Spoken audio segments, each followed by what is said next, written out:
have enough aides. We don't have enough paraprofessional support. We don't have everything that we need to be able to fairly compete. So here we are. And we're fighting for you and supporting you every step of the way. Thank you. Thank you so much. We're striking for our voices to be heard and to show people we really are about our children. That's what we're out here for. We know what their needs are. And in some communities that need those resources like counselors and social workers and materials and updated technology and, you know, all those things that we know our children need, the only way that anybody's going to understand what they need is if we stand out here and walk the line, because we do care about our children. That's why we're out here.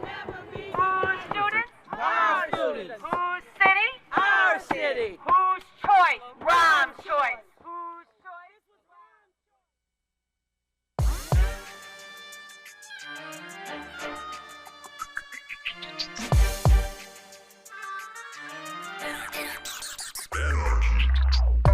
Welcome to the Michael Brooks Show. We're broadcasting live from Brooklyn, USA, where left is best as it is everywhere else, with super producer Matt Leck.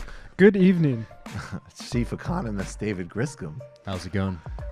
Super producer David Slavic in the digitosphere, in the ever-growing, ever-aggressive, ever-expanding TMBS universe. On this week's program, Nomiki Konst. She joins us.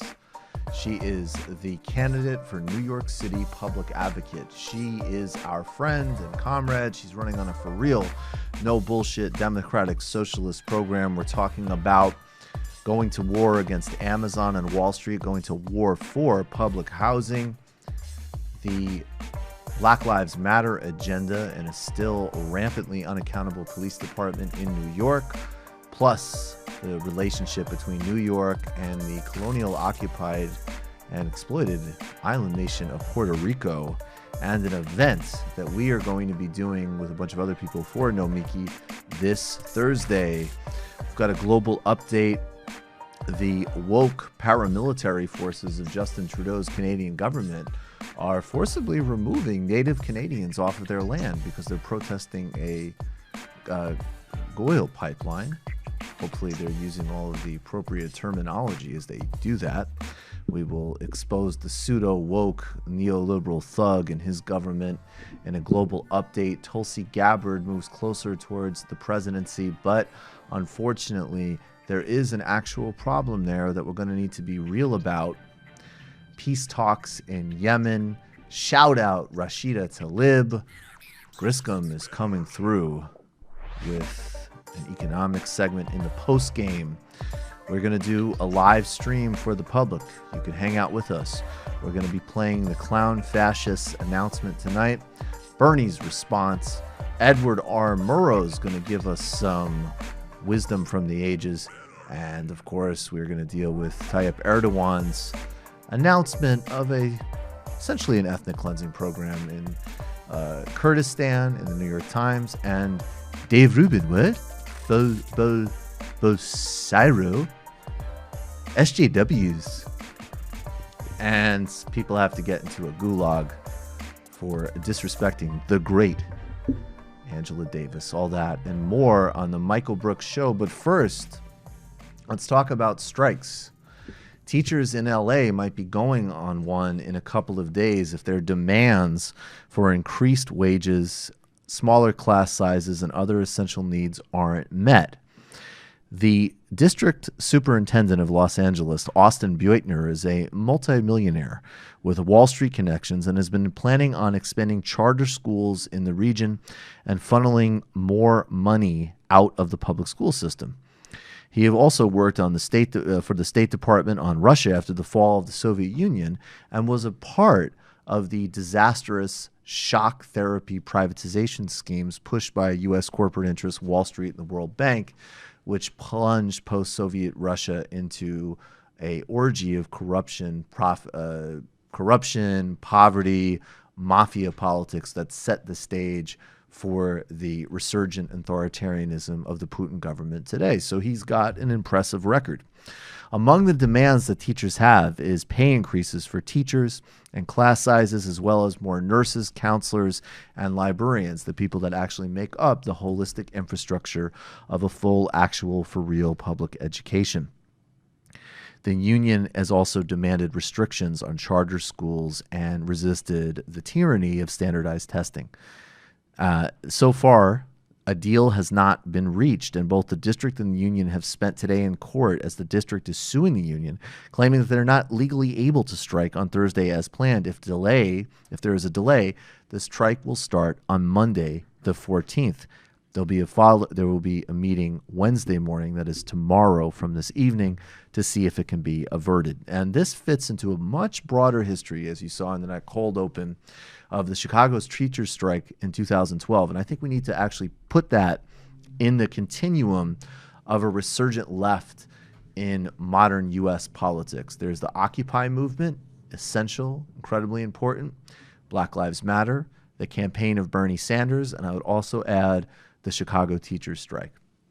They were resisting the, of course, particularly obscene, authoritarian, and anti-people leadership of Chicago mayor and former Obama chief of staff and NAFTA point man Rahm Emanuel. And they were resisting, though, some of the same things that you're seeing resisted in Los Angeles, which has to do with prioritizing charter schools and private education. Superintendent Beutner of Russia shock doctrine fame has called this charter school demands a distracting, quote-unquote, shiny ball, in response to what the union president Alex Caputo said, "We know that there's going to be a compromise at the end of the day, but the big ticket items like class size, staffing, and limited standardized testing are pretty foundational, along with charter school accountability, without a doubt." Our current education secretary, Betsy DeVos, backed by the Mercers, Waltons, and Koch brothers and other malefactors of the country, has supported charter schools across the country. Charter schools are disasters for low-income students who see money and investment funneled away from public schools to charter schools and suffer the consequences. Additionally, charter schools and similar programs have sought to find ways to move money out of public schools and into religious schools. In Florida, tax credit schemes try to subvert a ban on public financing of religious schools by funneling money as a tax-free write-off through nonprofits to be used for religious schools. In the 2012 protest strikes, which you mentioned before, the first wave was a fight between the teachers and the pro-business forces supported by both Democrats and Republicans. Rahm Emanuel began laying the groundwork to increase the privatization of public education, along with teacher layoffs, and was supported in this effort by billionaires Bill Gates, the Walton family, and Eli Broad. The Chicago teachers went on strike for similar demands. As I've said before, this battle is ongoing and bipartisan and implicates many frontline Democrats. Public education has been under assault for decades, and democracy in chains. This is one of the areas that Nancy McLean points out as a sort of key resistance point of the American oligarchy to an emergent and broadened American democracy.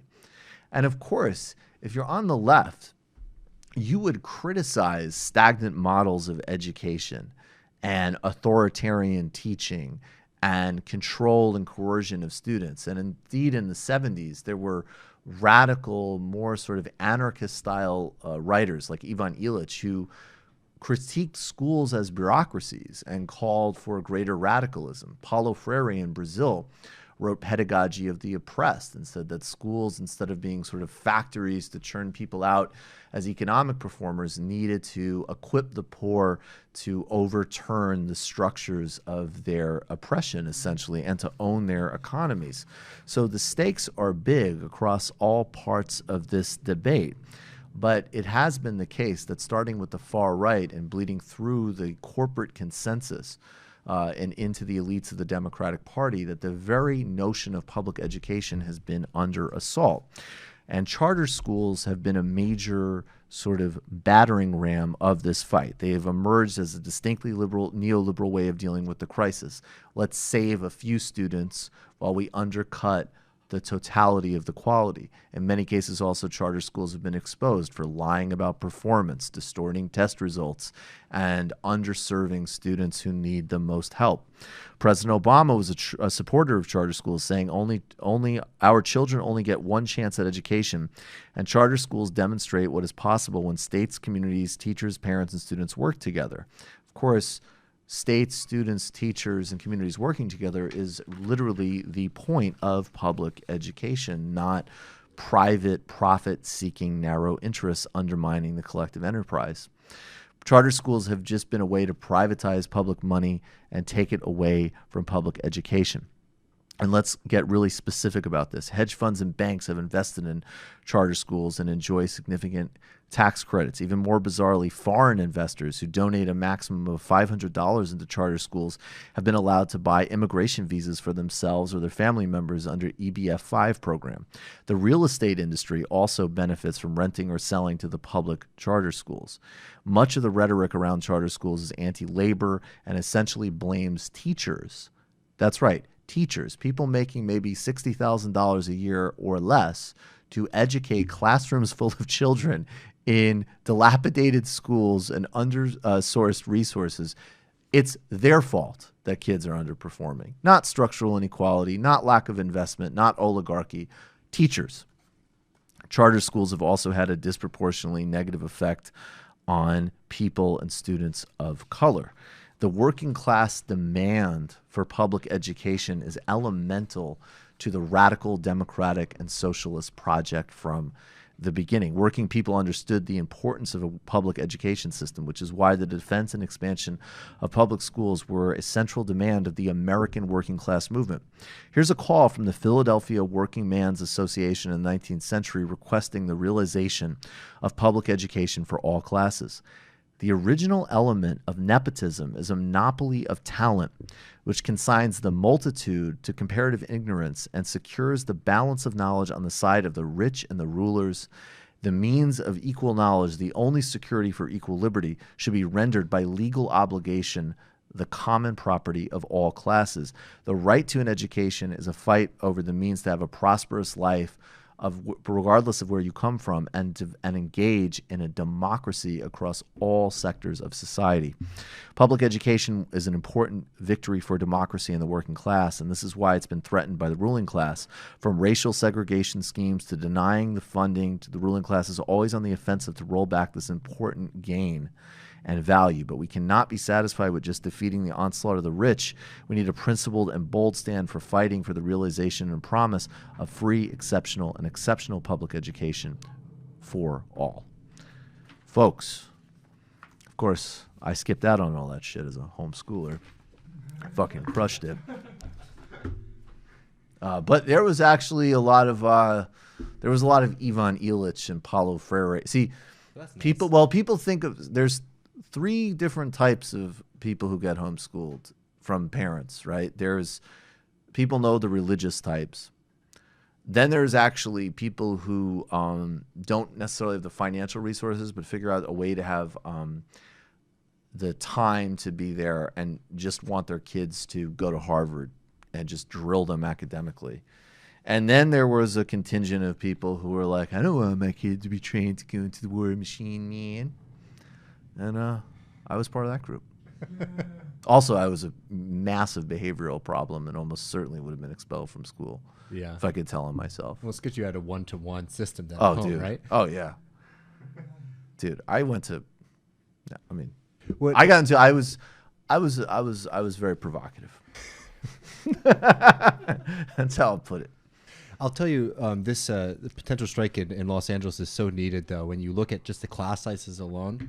I mean, we're talking about average class sizes that are, above 25 students per class. In some middle schools and high schools, it is even creeping up into the 40s, the low 40s, right? Which is just unbelievable. Imagine having to sit in a room and control 40 teenagers. And then having all of society tell you that it's your fault. Exactly. That is the greatest.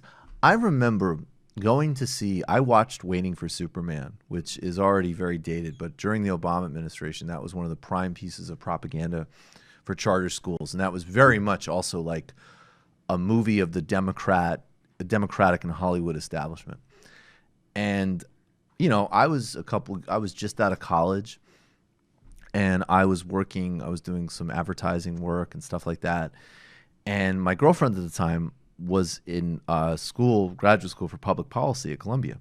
So I went to go see this movie with a group of people that were being trained to be policymakers, and at a very, very well-placed institution, obviously. And we got out of the movie, and the rest of them were just buzzing of like, oh my God, this is so amazing, but it's also so upsetting.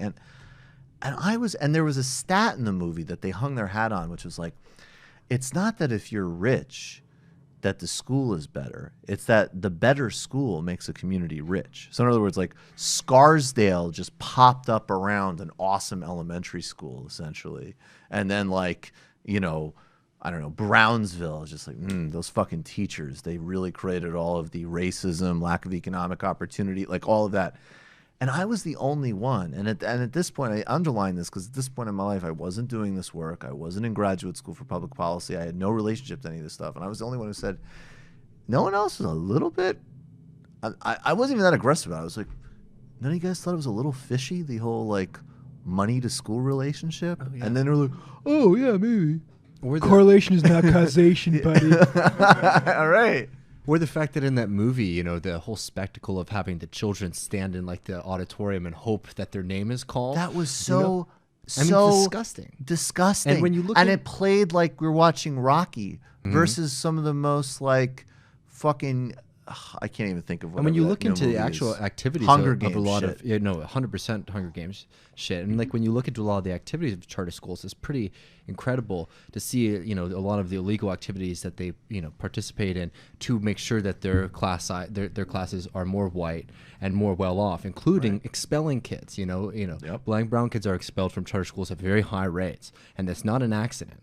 You know, and it's one of those things where it's like you're looking at this system, which is really just, you know, taking money out of a system that desperately needs it to basically create smaller segregated schools for rich kids to go to who don't want to, you know, whose parents don't want them to have to go to these public schools. It's pretty frustrating to watch. Yep. This reminds me of the whole Bill Gates Foundation spent $500 million on education and got zero measurable results. This is from John Thompson, and I don't know exactly his background, but he looks to be a fairly good education policy writer. He wrote, the Gates education policy was based on the hunches of economists who use a lot of sophisticated tools that were invented by social scientists. But these true believers in big data adopted methodologies that were inappropriate for guiding school policy and dismissive of or ignorant about peer-reviewed education and cognitive science research. Neither were they shy about their contempt for education practitioners. And then this is from the Washington Post. It goes into why didn't this work. This is from their own report, Improving Teacher Effectiveness, final report.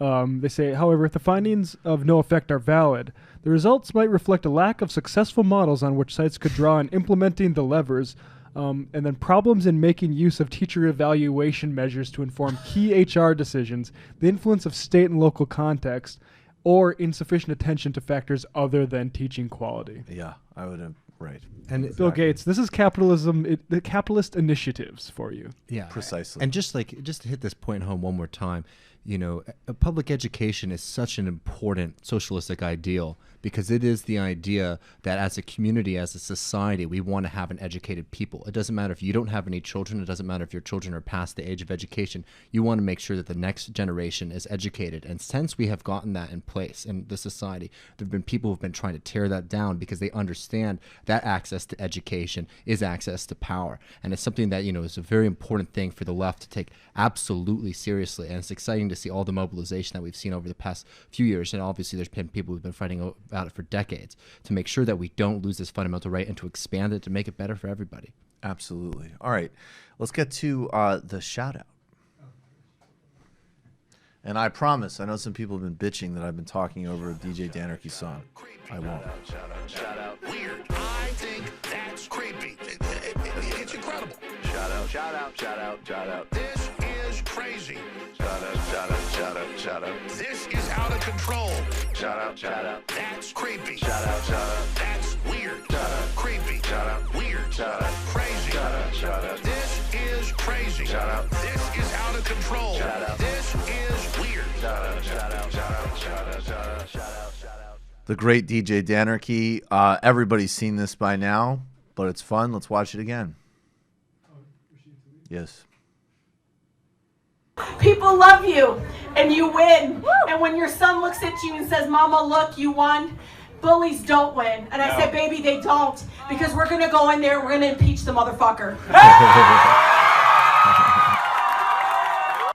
Just a gift to Republicans. Yeah, just, is this really what we need? The smell of salt. Well, that's why we use this. So one, I've been very politically skeptical about impeachment because the Republicans will obviously never remove Trump because he has a mind and heart meld with their base and with them, all of their leadership as well. There's no daylight there. But now I'm convinced we should impeach the motherfucker because the argument was made in terms that I can understand by an effective political communicator. Secondly, and we don't even have time to go down this whole rabbit hole of just the sort of pedant, mind-numbing, concern troll, fucking wuss pusswad stupidity of David Axelrod and various other weenie, beyond mediocre pundits whose just complete emotional, moral, intellectual mediocrity and timidity is going to get us all killed if we don't studiously ignore everything they say, including their tone policing and whining and snowflakery around Rashida Tlaib's awesome call to impeach the motherfucker. Yes, I wish that Mark Potkan and Ruhalva and Rashida Tlaib and Ilhan Omar and Pramila Jayapal, other good congresspeople had voted against PAYGO. I understand their political calculation. This isn't the end of the world, but it is a reminder that we need to push the hell out of all of them and stay aggressive even on good people. But that said, that was fucking awesome. And let's get to it. I love it. Just one note on the concern trolling about, is this the way to talk about impeachment? It Yes. doesn't. This is a serious issue. Shouldn't we treat it with more gravity? Every one of the reporters that said that didn't look into the fact that she's actually outlined this very explicitly in the Detroit Free Press on January 3rd. Nobody mentioned that. Nobody was having mentions that it. critique. Exactly. But she did. She's gone through this. She's actually has been serious about it. And guess what? The anger is justified. Fuck Trump. Yeah, of course. The children are dying in captivity because of this bloated, brain dead, racist motherfucker. Well, if you don't have some rage, you're either a bad person or you're completely cut off from any moral imagination or energy. And I don't know, you're doing something like, I don't know, let me just think of a random example. If you are not embracing Rashida Tlaib's call to impeach the motherfucker, let me do a Jeff Foxworthy. You might be doing a master's class in political consulting with Karl Rove, which is what David Axelrod is doing. Get the fuck out of here. Stop it. Jesus Christ. It's embarrassing that I even need to speak about this, frankly. All right, let's do the pitch here. First, as always, look, we don't have much time because we got to get to Nomiki, but it's time to become a patron today. We have a buddy in studio, patron. How you doing, man? Thanks for being here. Guys, as you know, we're pretty close now. We're very close on the horizon now to that 2,000 patron goal, and that's really significant. And there's 2-to-1 content in illicit histories, theory readings, post games, vibrant, active Discord community, all sorts of ways calling us. There's just a myriad of ways. At 21 and above, we just did another group call. We had actually a person on the group call who owns Jordan in Ohio owns a donut shop, which he's going to be working towards turning into a workers cooperative in the future. Always fascinating people. It's an amazing community, and it helps sustain and expand what we do. Join today, patreon.com/TMBS. If you're watching on YouTube, first and foremost, you should become a patron. That's first and foremost. And if you are a patron, don't worry about what I'm about to say. But I think the people who are manually reviewing us on YouTube might be some, like, they might be like, hey, I like Dave Rubin. because there's some unbelievably bizarre bullshit going on with us not being monetized. And I can just tell you, they're opaque. They don't really explain why. As far as the objective, the analytics, we've more than quadruple. I mean, we're infinitely past all of their requirements in terms of subscribers and hours of views. Actually, we're starting to do pretty well on YouTube. So here's what it is. Both, look, it's good for the show because it exposes more people to the show. But we also, there's obviously a lot of great left YouTube channels. I won't start naming all of them because I'll miss some. But that being said, YouTube is still dominated by the far right. And we want to be in the game doing our own distinct contribution to it. So, but we need to, at the very least, I mean, we want to bring in new revenue from it. Of course, that's the goal. But at the very least, we need to make it cost neutral because we're losing money on it. And we choose to keep doing it both to some extent to promote the show, but honestly, mostly just because we want to be in the mix on YouTube because it can become such a toxic environment. So there's a link in the description to a PayPal link for TMBS TV. Just go there and hit us up on PayPal with whatever. Could be a few people have done it already. It's been everything from, $3 to $20. Everything also, helps. Shout out Forrest, who's doing a lot of good work on YouTube. Shout out Forrest. Yes. And Forrest, who obviously is our YouTube guy, and we're very happy to hire, and he's doing awesome work for us. And at the very least, let's get everything taken care of with that. This Thursday, if you're in New York City, go at 7 p.m. to Chelsea Music Hall. That's on. Do we have that up on screen? Okay. Chelsea Music Hall. That's at 407 West 15th Street. It's a fundraiser for Nomiki Konst, who is running for, we're going to talk to her in a second, she's running for New York City Public Advocate as an unabashed, for real, no bullshit democratic socialist with incredible plans on public housing, on taxing oligarchs, on democratizing the city. Crush Club is going to be there and other great musicians. At 8 p.m., I will be in a Italian suit giving a 5-minute or 10-minute speech on behalf of Nomiki. So I will be there as well. If you want to come see me, I'd recommend everybody who's in town come see that show. The suggested donation is $27, and because of city matching funds in New York, $27 turns into $250. So now is the time to pump a huge amount of money into Nomiki's campaign and make her New York City Public Advocate. Then, of course, the last thing before we get to Nomiki is the Bell House. We're more than halfway sold out. Mike Racine and I just recorded guided meditations. We're working on guided meditations by Dave Rubin and Ben Shapiro. Dave Shapiro. It's a new character. Sounds very easy to get lost in your sort of you just deal with all space. of these disgusting people. Breathe in, breathe out, ideas. Yeah, breathe in, breathe out. Ooh, a dog. Ideas. What's that? Free thought. There's free thought. Ooh. Muslims are bad. Muslims are bad. Look, if you're not getting relaxed, that's because of your own inability to do the technique. Imagine trying to meditate with that voice. What are we going to do? We're just sitting here. Yeah. We're going to do, and of course, we already know, Trevor is going to be there. Trevor Beaulieu, the great Trevor Beaulieu, the great Ilona Mikovsky, the great Bhaskar Sunkara, and Mike Racine. Of course, all the rest of us. Go get your tickets. We're more than halfway sold out. So who knows? People tell me they start going again fast. So do it sooner than later. We'll see you at the Bell House. Do we want to play this clip of Nomiki? This is Nomiki going off at the DNC Unity Reform Commission, just to get an idea of what she's like as a spokesperson. So you want to play that while we call her? Play that yeah, for I the think break? so. Is that like 2 minutes? Yeah. Just okay, about, perfect. Yeah. That works perfectly. All right, yeah. Throw that on, and we'll be back with Nomiki Konst. All right.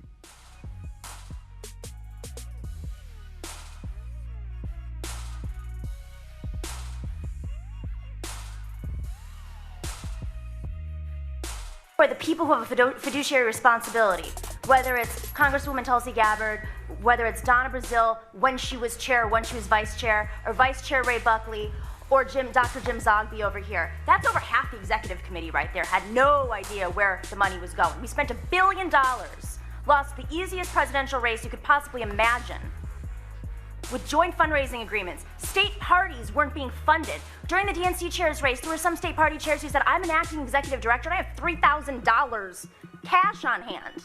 How are you supposed to rebuild the party if you have no idea where that money was spent? And you know what? I did go through FEC filings, and it doesn't look good. It smells. We're talking about close to $700 to $800 million between the joint fundraising agreement and the DNC being spent on 5 consultants. This is not a public outrage issue. The DNC chairs are upset, the officers are upset, and I don't know who's on the Budget and Finance Committee. I did go to the meeting. It was 15 minutes long, and there was a pie chart that was put on screen. But I would, as a Democratic Party member of this commission, we have a duty, and people are watching us right now. The number one issue I get asked out in the public by DNC members is, what are you going to do about the budget? It is absolutely ridiculous that we are going to keep a status quo system when it basically says we're going to continue to lose 1,200 seats. Let me describe what losing 1,200 seats looks like, or the remaining seats we have. If you're in Trump, yes, but let's break that down a little bit. If you're in Arizona and you have an ectopic pregnancy, you can't go to a Planned Parenthood clinic because it's gone, because that state legislature is lost. So you have to drive over to New Mexico. And if you bleed to death on the way, you know whose fault that is? In my mind, that's a Democratic Party that wasn't funded, recruiting candidates, investing in local parties, and that is our fault because we have put that money to the top 5 consultants. And part of that has to go to the conflicts of interests. This is outrageous, it's unethical, it's bad governance, and frankly, it's fucking, corruption.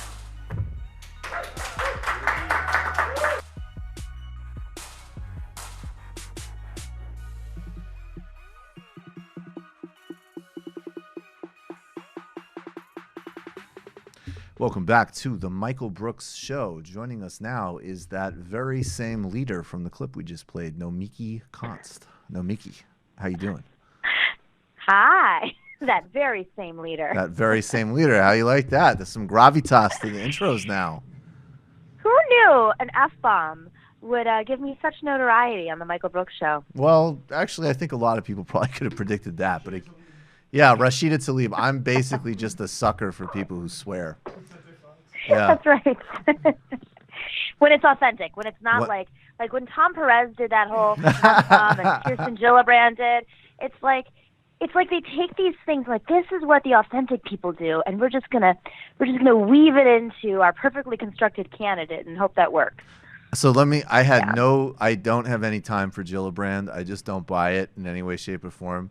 With Perez, as much as he sucks, I found you know why? Because he swears in the same, he just seems so burdened by everything all the time. So the way he even was like, they don't give a fuck. I was like, oh man, Tom, he needs a hug. I kind of vibed it when he said that. I was like, poor Tom. Look at him trying to get out there and swear. Good for him. Yeah.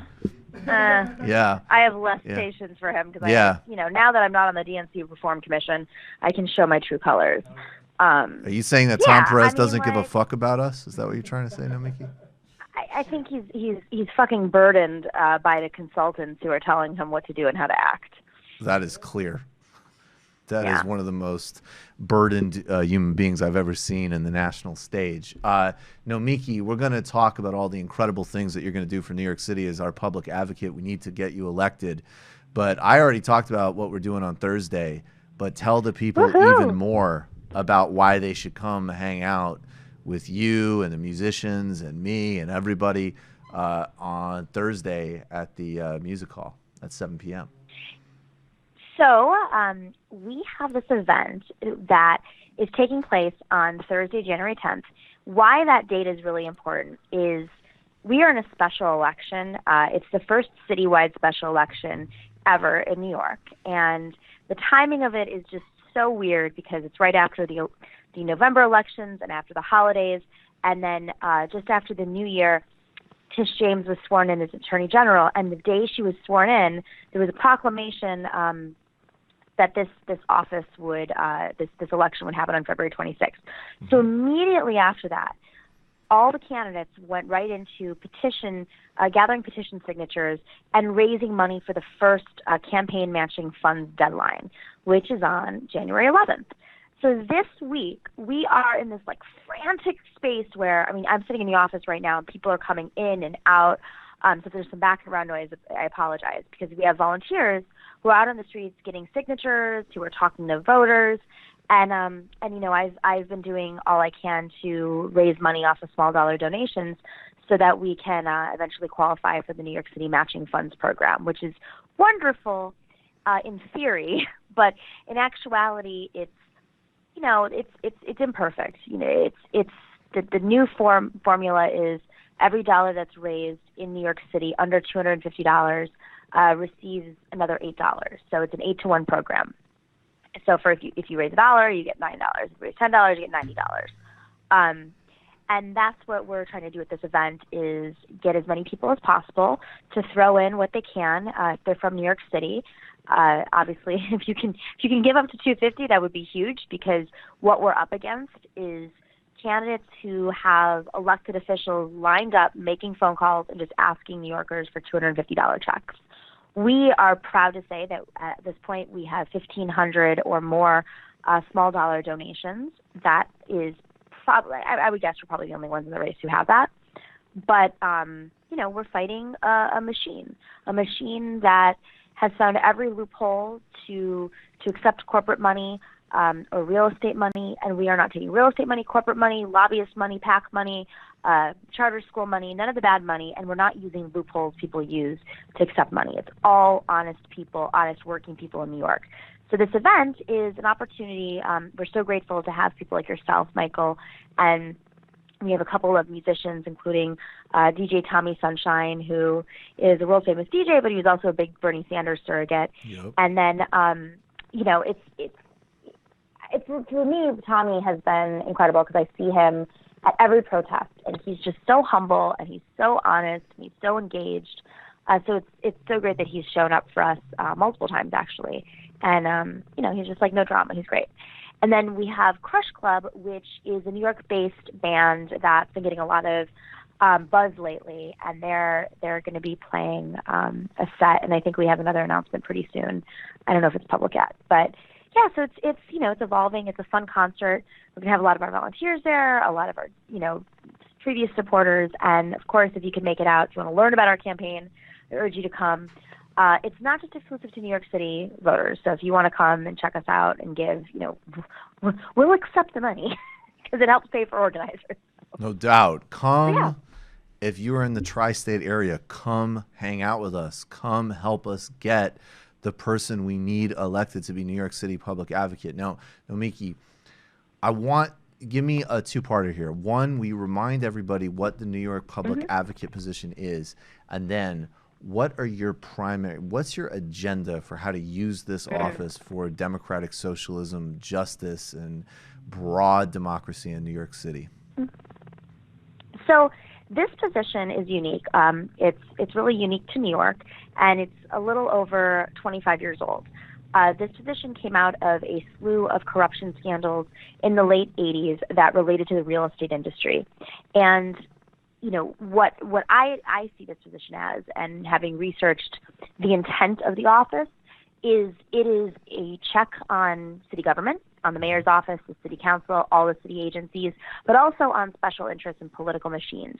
This city has a long history from Tammany Hall of political machines corrupting our political processes, and now, you know, there's actual corruption, financial corruption, there's also legalized corruption. Yep. And the public advocate is there to be the watchdog of the city.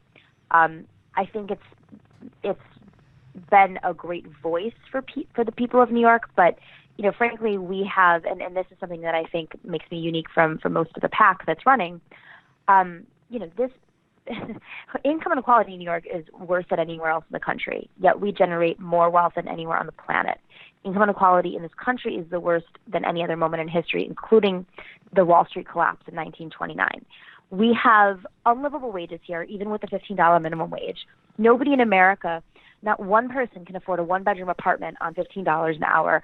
We sure as hell can't do that here in New York City. People are being illegally evicted. You have NYCHA that's crumbling and is underfunded. 1 in 8 New Yorkers live in NYCHA. It's almost the size of Boston. They're dealing with, a lead poisoning crisis, leaky roofs, mold, asthma issues, no hot water, no heat. I mean, the list goes on and on about NYCHA. And then you have an MTA that's Real quick, Nomiki, what does NYCHA stand for people who might not know? I'm sorry. Yeah, so it's the public housing here in New York City. It's the New York City Housing Authority. That's literally what it stands for, NYCHA. But it's the public housing here. Yep. And it's, this is a city where it's really all over the world, but real estate has determined what is prioritized in the city. And there are, folks of all different backgrounds, all socioeconomic backgrounds, who have been evicted from their homes because you have developers who come in, they fix things up, they find a little flaw, they use these loopholes in the real estate laws to evict people, and then they redevelop. And every single city official in New York City has accepted some form of real estate money. It's not through corporations usually. It's usually like a developer's CEO and his sister and his wife and his brother and his cousin and his sons, and the whole family donates the limits. Yep. But at the end of the day, you have multiple city council members in my own race, that have rezoned their neighborhoods and then say that they're tenants activists. You cannot be a tenants' rights activist and accept real estate money. You cannot be a tenants' rights activist and rezone your own neighborhood. And that is what is making this city unaffordable, unlivable, and it's really, it's tearing apart the fabric of New York. I moved to New York to find my path. And I think so many New Yorkers identify with that. My grandfather literally arrived on the very last boat into Ellis Island, and he was escaping a hit list. He lived under a dictator who he escaped because the dictator put him on a hit list, a kill list, and he had to escape within hours because my grandfather challenged corruption. And, he came here for a purpose. And here we are, just a couple of generations later, and, the corruption level in New York it hasn't gotten better. I mean, there's legalized corruption, there's actual corruption. So I think that this position in particular needs somebody who has an investigative eye, who has the training to go after public officials, to follow the money, to call out conflicts of interest, and to really push back in a very, very hard way. 100%. And, Bill de Blasio today just announced something on healthcare for everybody in the city, including undocumented people. And I'm always willing to give people props when they do the right thing, and we'll see how that actually plays out. That being said, specifically, real estate and the structural problem of this industry in New York City, it goes to the center of why the de Blasio project has been such a problem in so many ways. And you just need somebody who's completely out of it. And it doesn't matter, plenty of politicians in New York City can, quote the right historical figures and hate Trump and, tip their hat and signify in this and that way. But the bottom line is, just like you said, if you're taking real estate money, you're the enemy of the people of this city, period, across the board. On top of that, I want to talk about how you respond to this Amazon scam. So, I live in Queens. I live in Astoria, but technically, I live in Long Island City. They're very close. And that's where the Amazon headquarters is going to end up. A lot of public officials signed a letter, including some of whom I'm running against in this race. They signed a letter inviting Amazon to explore setting up their headquarters here. And it's interesting because, this was a part of the public debate a couple of weeks ago in one of our forums, and the responses from these elected officials was, "Oh, well, I didn't actually sign the letter to invite them. I was just opening up a conversation." Well, first off, the first sentence of the letter was, "We as an elected body urge Amazon to invest in New York City." So that's bullshit. Second, it's not, the excuse they're making now, the public, and I'm glad that some of these people have been, strong opponents to Amazon since then, but the excuse that they have is not that Amazon's a bad company. What they're saying is this deal was happening behind closed doors. They didn't go to the communities first. We have these laws in the city where you have to go to communities first. Now, that's true, and that's corrupt, and that's against the law. But aside from that, this is actually what identifies the difference between a progressive and a good government person. It's not just a good government issue. We knew what Amazon was. We knew that Amazon, created a homeless crisis in Seattle. Right. We knew that Amazon has already killed thousands of businesses in this city that were small businesses. I mean, I literally walked by, I almost threw up the other day. I walked by an Amazon bookstore in New York, in Manhattan, that used to be, and this is why it's really weird, used to be a Barnes & Noble. Yep. And if you remember Barnes & Noble, all the small they used to be the villains. Yeah. Yeah. So it's like, Yeah. what level of villain are you? Right. And Right. Right. So this is a company that doesn't just exploit workers, but they've shut down so many small businesses. They've lied during their deals. They lied in their, they cut a deal in Austin, Texas, and now the Austin City Council is suing Amazon to get their incentives back. Now, to add to all of this, now this is why it's a real estate issue. As public advocate, you're supposed to hold city council accountable. So I'm going to actually hold some of these members accountable. We have a council member named Jimmy Van Bramer. Now, he is against the Amazon deal now, and I commend him for that. But he was actively involved in the rezoning of that neighborhood. And what led to right after the rezoning, what happened was there were all these apartment complexes that got built. And who were the first to be sold apartments? Amazon employees. And this is way before the deal was even being negotiated. So what an intelligent public advocate should be able to do, somebody who has an investigative eye, is to be able to understand the data of the city. Suddenly you see, oh, that's weird. 150 Amazon employees just bought apartments in brand new apartment buildings in one location area. Like, I wonder what's going on there. So it's, yeah, and so you can't say that he didn't know this was happening. Right. And so it's not just him. I don't want to just focus on him because he's a decent guy, but this is ultimately the issue with the city council. The city council is progressive. Most of the city council is progressive on 85 to 90% of issues. But at the end of the day, it's that 10%. It's that 10% of real estate money. It's those deals. It's the rezonings. It's the economic development that is making this city so unaffordable. So you can say you're going to fight for, more funding to NYCHA, or you're going to fight for a better MTA, but, the people who are on the board of the MTA are real estate developers who don't even live in our city. So until you're willing to take on real estate, it's really inconsequential. I mean, all of it's just fluff, which is why I think that this office in particular should be independent from politics. The position is second to the mayor, and I think that's a design flaw. I think it's a serious design flaw, and on day one, if I were elected, I would call for a charter revision so that the person who's second to the mayor would be the Speaker of the City Council, because that's how it usually works, and that the public advocate would actually be independent, so you don't have these political games where folks are looking for their next jobs or a stepping stone. Right. There's a couple of other things I want to hit on with you before you go, so can you take a few more minutes with us? Of course. Awesome. And again, come see us Thursday night at 7 p.m. at the Chelsea Music Hall. That's on 407 West 15th Street with Crush Club, The Oceans, a whole bunch of other amazing performers. Of course, Nomiki, of course, a whole bunch of great people. I'll be there giving a little bit of a talk or a speech. You're going to be a host. I'm going to be a host, exactly.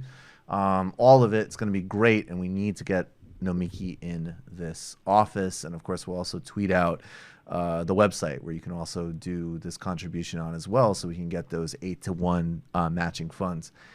What about your role in terms of policing and racial issues in this city, right? Like, there's the gentrification. I think it's really important. Like, it isn't just like some sort of, it's not, we talked about this last week. It's not some sort of cultural process of people having bad manners.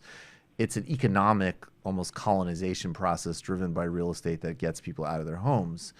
And then on the and then in concert with that, going back to the Giuliani era, and of course before, but it's using police, and particularly in certain areas, in incredibly aggressive ways on, obviously primarily communities of color, in concert with how the city's governed, how the experience of this city completely shifts depending on, what area you're in and frankly what you look like. There's been some modest reforms under de Blasio, but there's still a lot of people that experience, frankly, NYPD in a way that they shouldn't experience. And again, this isn't about individual NYPD officers. It's not a morality tale. It's a policy driven by numbers that is class and race driven, and therefore has and continues to have these abusive, pernicious effects. That's my little spiel on it.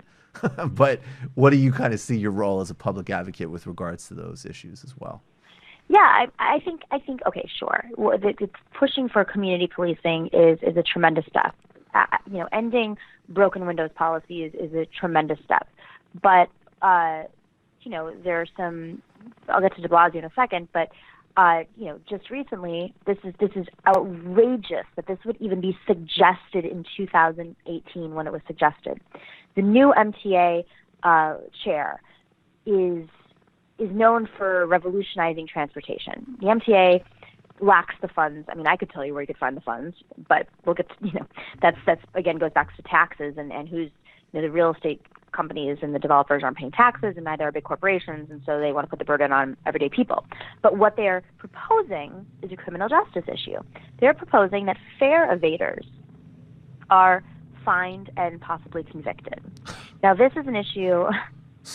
I mean, the people who are jumping turnstiles are not jumping because it's fun. They're jumping because they can't afford $250 or $275 or whatever a weekly fare, or it's a child, or it's a teenager, or it's a mother, or I've been there. I have a personal story where I was actually pulled by the police it's happened a couple of times. One time I actually didn't have any money.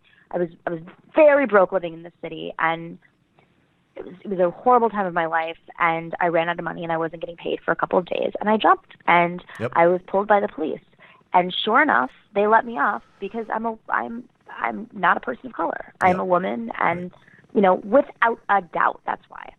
And then recently there was a machine that was broken, and so I jumped it because it was driving me crazy.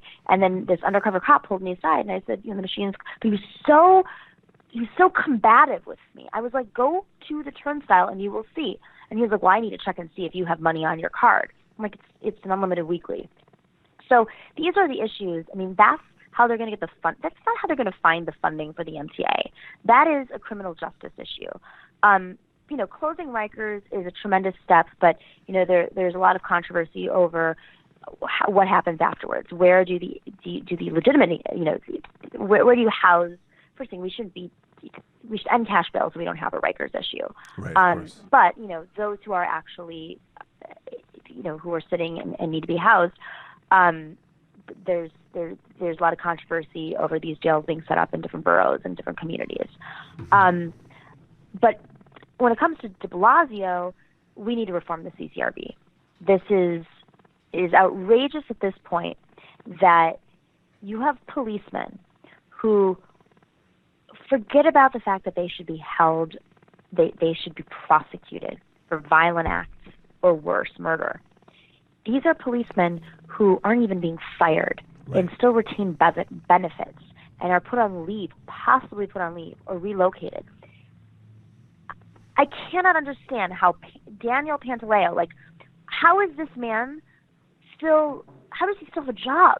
How has he not been convicted? How has he not been to trial when there's footage? This is outrageous that a progressive mayor is not willing to stand up to the police union.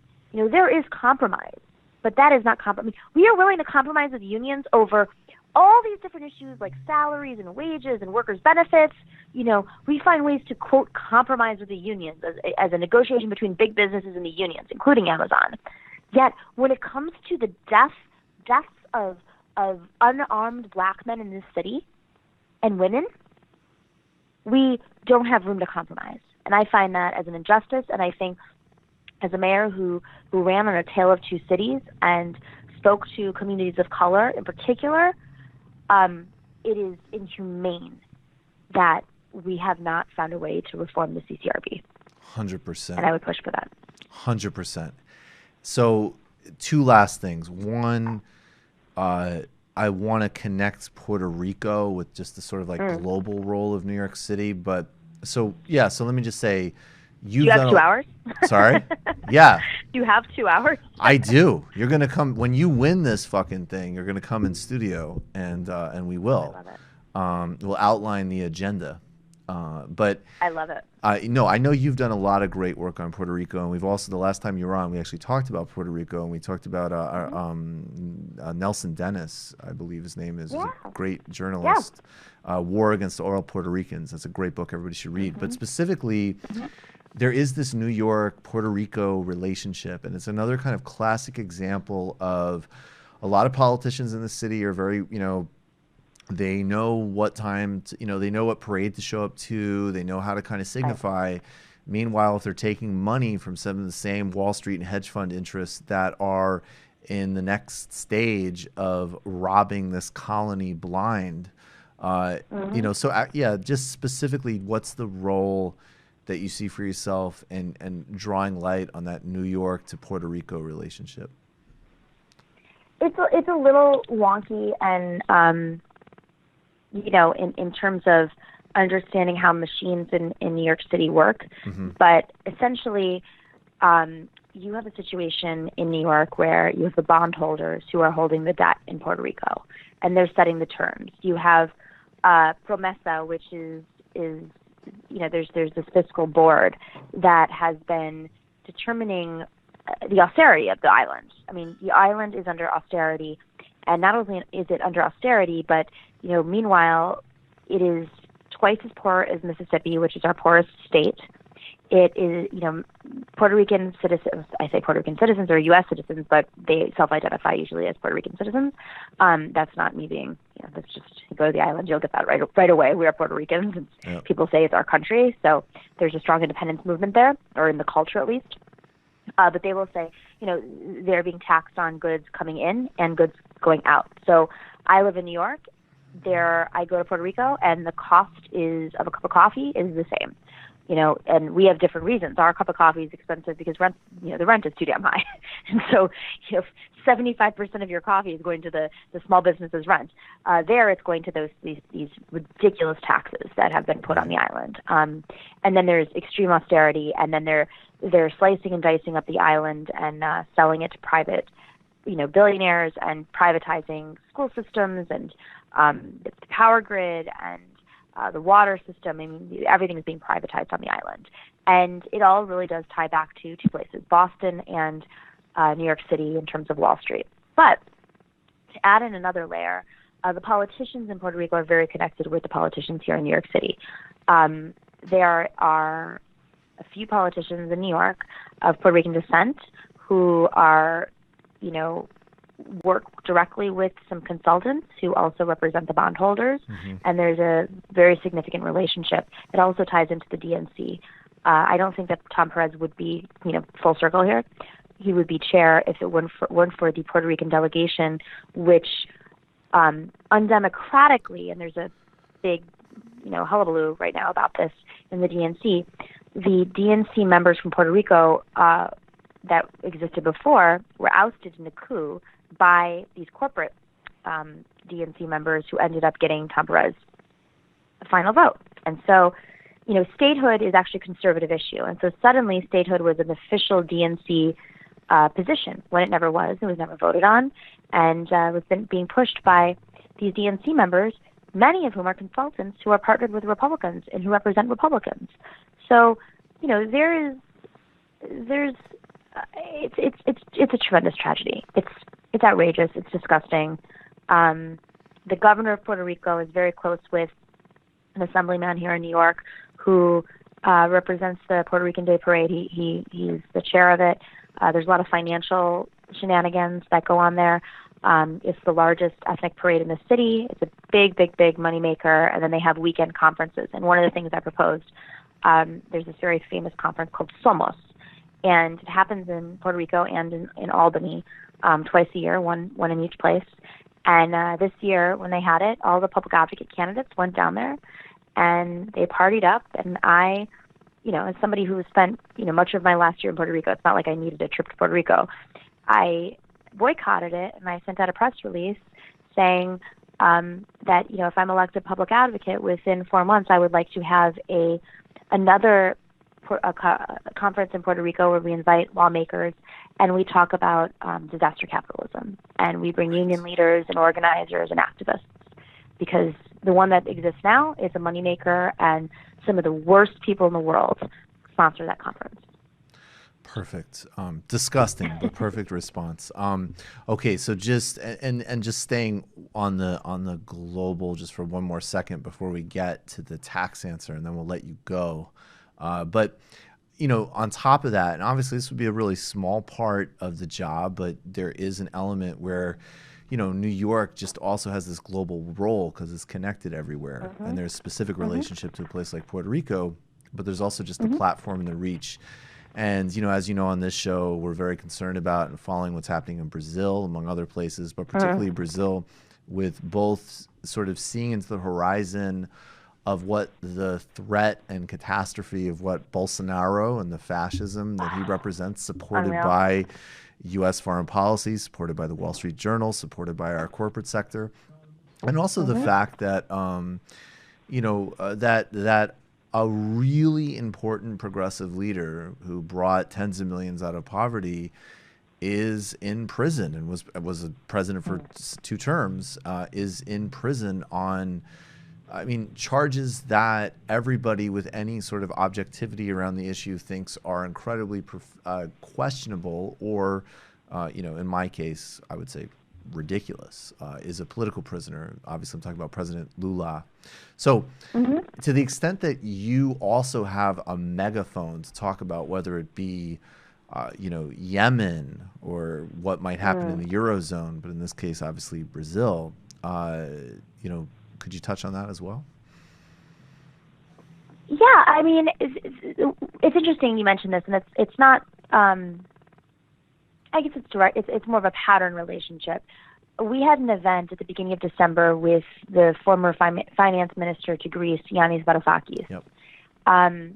It was interesting because I know him. I know him through maybe for the past year and a half or so. And I was in Greece this summer, and we had a long conversation about what he's doing abroad. He has this party in Greece called the Meta Party, and he has the DM25 movement. And what the DM25 does in the EU is the goal is to have 25 members of parliament elected to the EU Parliament that are progressive, but it's really there to fight fascism, because we see this trend happening worldwide. And he recognized it early. I think he'd been in contact with Bernie before, but I had helped him rebuild that relationship, and he was at the Sanders Institute right before our event, and I was at the Sanders Institute, and there was a panel in discussion with about the global rise of fascism. And I think in a city like New York, which is just coming full circle, Yanis came to the event, and we talked about how New York could help fight fascism. Yep. And this was only a couple of weeks after you had the Proud Boys on the Upper East Side. It's the same way we treat it was very, the NYPD are actually involved in this, but how we have fascists literally on the streets, and we're just turning the other way in New York City, of all cities. So the conversation was, how do big cities unify in fighting fascism? Whether it's the way, I almost look at it from a perspective of, remember when the NYPD, they started, they're the largest counterterrorism squad in the world, right, but they also have locations and partnerships with police forces all over the world. And that's for quote unquote terrorism, like the watch of terrorism. I think there should be some sort of global system like that for fascism, because fascism to me is terrorism. It may never be classified the same way, at least in the next few years, but I think that we need to have some sort of global infrastructure in terms of how to identify fascism, the rise of fascism in places. How do I identify, sleeper cells of Proud Boys and white supremacists, and how do you counter it effectively? Because, you're on the internet, you get this very well. I used to work at the Young Turks.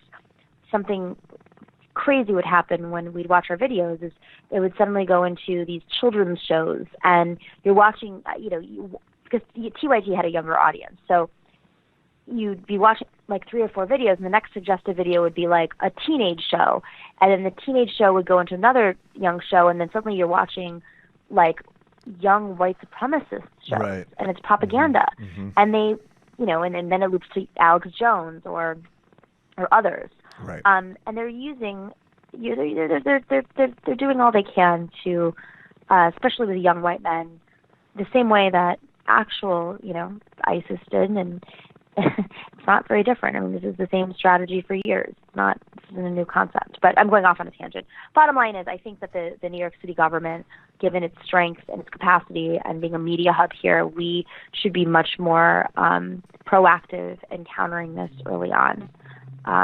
You know, but respecting free speech, of course, because I'm very committed to that. But understanding, you know, the same ammunition that we do against what the government thinks is terrorism, I think we should be a little bit more aware of the rise of fascist activities. Absolutely. So tax the oligarchs, tax the corporations. Is that the answer to this? Oh, yeah. And also come see us on Thursday. Come see us on Thursday. Tax the oligarchs, tax the corporations. Yes. Real estate developers, you know, they have used every loophole. They've been deregulated for 35 years. I think we have a great opportunity now that the Senate is Democratic in New York.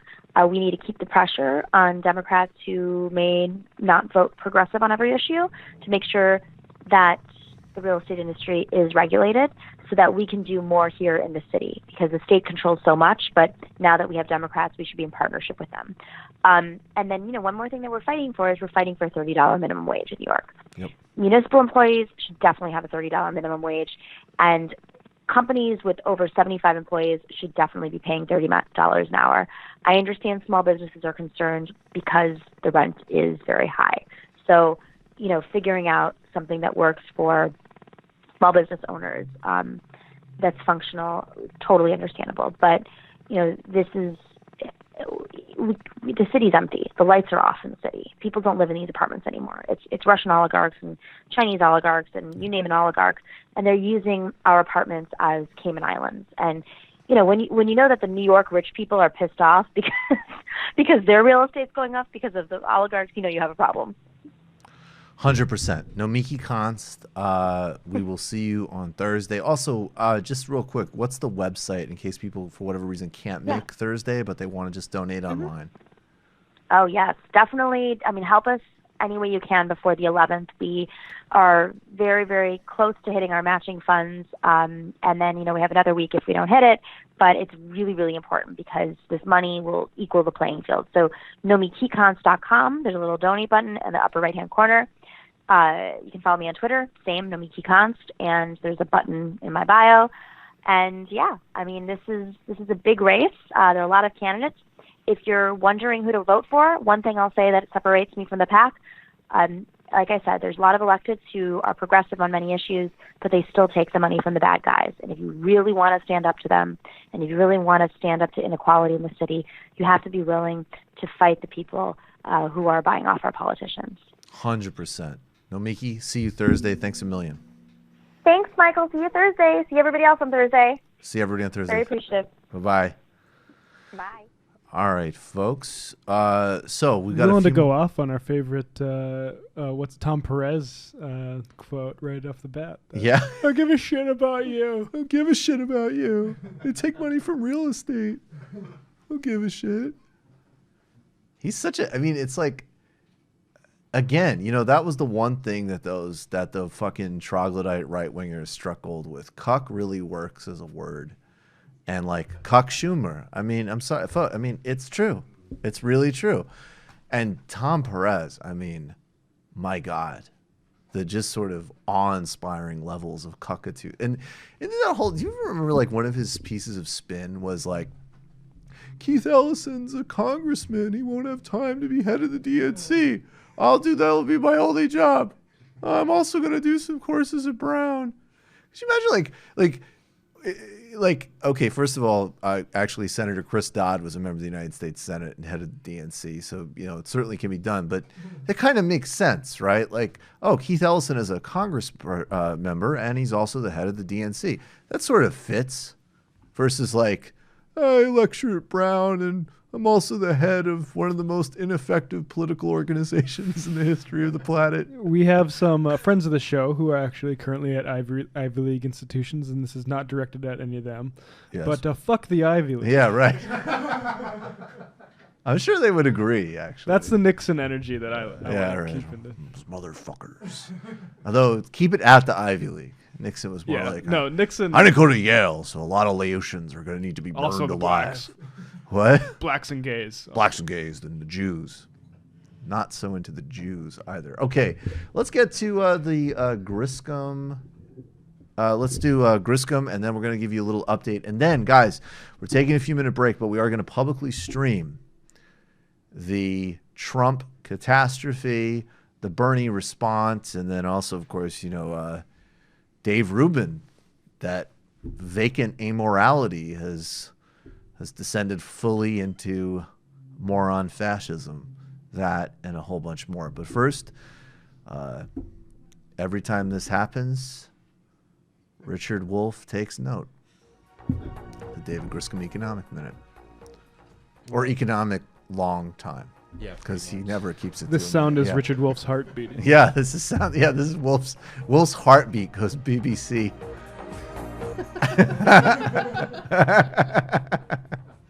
God, we need to get him back on. Oh, we do. Yeah, I just wanted to take a second and sort of bring us all back to Greece and sort of check in on the situation there. Yes. Because as we all remember, there was obviously a huge economic crisis there, which was very much spurred by forced EU austerity. And, I was reading recently that Yanis Varoufakis' former party, Syriza, is now celebrating and heralding its recent $7.6 billion euro surplus for 2018, which represents 4% of GDP and overshot their forecast by 2.8 billion euros. The Greek finance minister, who was in the U.S. recently, was boasting that this is evidence that Greece should be regarded as an attractive place for investment, and that it has committed to further budget surpluses between 2018 and 2022. Now, as we all know, budget surpluses aren't necessarily good, especially if we're talking about a country that has an unemployment rate which is hovering around 20%. Right. And we're talking about people who have much of the austerity. The reason that they have budget surpluses is that we've seen pensioners have their income cut in half. We've seen massive layoffs in the public sector. We've also just seen a real pilfering of the not only of the public purse, but also of land and resources that were owned by the Greek government. Now, of course, the Greek working class has faced the brunt of austerity since the crisis. And, they're really suffering. I mean, people are very hungry. And now Tsipras, the prime minister and the leader of Syriza... Tsipras, yeah. Has promised to give back some of the money from the surplus. Mm-hmm. But since most people now need subsidies for heating in their houses, most of this, the surplus is going to go back and go into foreign markets. So it's not even be consumed domestically and spur the economy. So we can see, how much of a failure the forced austerity of the EU has been for the Greek economy, and really see the punishment that Greek people have felt. And, it's not looking good because a lot of economists are saying that it looks like 2019 is going to be a down year for the Eurozone, right, because even the hardworking Lutheran Germans are starting to have are starting to show signs of slowing in their economy, and that could be a very serious deficit for the entire Eurozone. And I just wanted to hit one more thing. Sadly, we saw last week the news of Bolsonaro.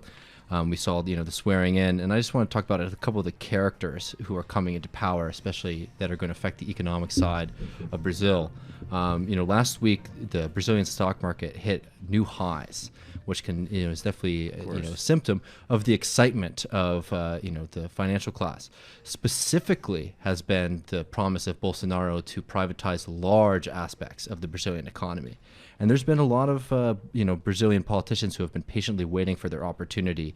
Of the Novo Party, which translates to basically the new party, is preparing to work very closely with Bolsonaro to bring liberal economics to Brazil for the first time.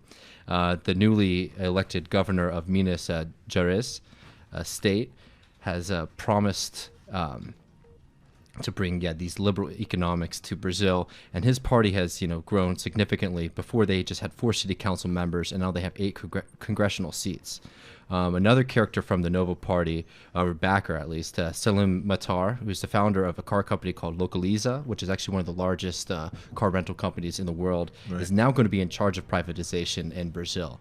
So these are characters who have worked ridiculously hard for a long time, have been sort of waiting in the wings, who are now being brought in by Bolsonaro. And of course, we all know Paulo Guedes, who's now the economic czar, and he's a disciple of Milton Friedman, and he has promised to simplify taxes, privatize, free the economy, and decentralize. And the Amazon has already been put in the hands of a former agribusiness person who denies climate change. And Bolsonaro has spoken regularly of his complete, active disregard and hostility to just indigenous people as people writ large. Because they're Marxists. Because they're Marxists. SJWs. The Amazon tribes are SJWs. And this happens along, of course, with the gunning down of leaders of the landless movement. There's a guy whose name's escaping me at the moment, but there's a great piece in Brazil Wire, which, as I always say, is the indispensable resource on this stuff. And we'll talk about this more in the future. But Bolsonaro also, in addition to these, and of course, a third of the cabinet is military and so on. But in addition to the usual predator sociopaths from the business class, and there will be, by the way, there's going to be an economic upturn in Brazil. So be prepared for that talking point. If you go in and do this amount of austerity and ripping off of state assets and suppression of workers and lowering of wages, because capitalism has bad incentive structure, the market's like that. So, one can overlook. If you hear those statistics, respond with the massive spikes in social crisis, like the return of hunger to Brazil, that's already been happening. But we'll go to this tweet in just one second. But the person I was going to say about, there's a philosopher in Virginia who is also a conspiracy theorist and astrologer, who has a lot of theories about cultural Marxism, who is also one of the main intellectual advisors to the Bolsonaro clique. So they, even in concert with the United States, have their own sort of like pseudo-intellectual, kind of like fake mystic conspiracy theory nonsense as well. Can't wait till they have somebody in the Bolsonaro administration that's also a Quillette writer. I'm surprised that hasn't already happened, bets to be on honest. that. Yeah, I would. We should double check that. All right, this is like, dude, you wrote for Quillette about why shouldn't there be free exchange of ideas about mass murdering indigenous people in the Amazon and turning their body into auto parts. This is a tweet from Benjamin Brandlow. He's a PhD candidate in Brown at the Watson Institute in sociology. He studies cities and democracy and Brazil concentration. First days of the Bolsonaro era are about giveaways to the financial and landed elite, no development project. Industrial elite hung out to dry. That is a really good point. That's a distinction. The Workers' Party definitely cultivated these sort of alliances with the industrial sector that could at least produce jobs. For how long can the electoral coalition that included sectors of the middle and lower classes be mobilized by cultural grievances alone? I actually would argue, as evidenced by the fact that, and this is a really depressing and devastating version of it applies, Lula would have won. There is a segment of voters that probably won't be very durable, but the difference here is that it's a double game plan to essentially at least return some type of quasi-military rule and complete violence and paramilitary suppression of social forces, as you already saw obviously several months ago in the assassination of Marielle Franco, the jailing of Lula. Sergio Moro, the disgusting fascist who put Lula in jail, who's now Bolsonaro's justice minister, has said that the next major area of corruption he's going to look at is labor unions. Yeah, I wonder why that would be. Along with Bolsonaro